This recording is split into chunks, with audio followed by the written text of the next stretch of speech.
আস্তানি মতবারি করে নাই, কারোর উপর দুর্ব্যবহার করে নাই, গায়ের জোর খাটা নাই, অন্যায় জুলুম করে নাই, খারাপ কাজ করে নাই, হারাম সম্পর্ক করে নাই, এইরকম যুবক পাওয়া এখন সোনার হরিণ হয়ে গেছে। কিন্তু যদি সেই কাজটা আপনি করতে পারেন, আল্লাহর কাছে সবচেয়ে প্রিয় যুবক হবেন, আপনি সবচেয়ে সাকসেস যুবক হবেন, সবচেয়ে আদর্শ মুসলমান হবেন।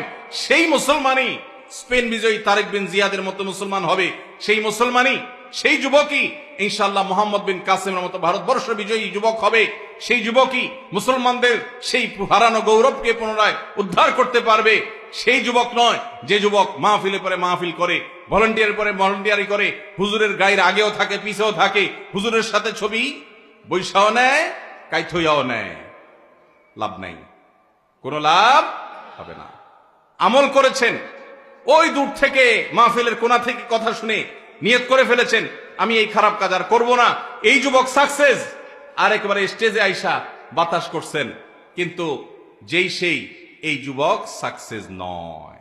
কথা কি ক্লিয়ার? বুঝে আসছে? আল্লাহ আমাদেরকে আমলের তৌফিক দান করুন।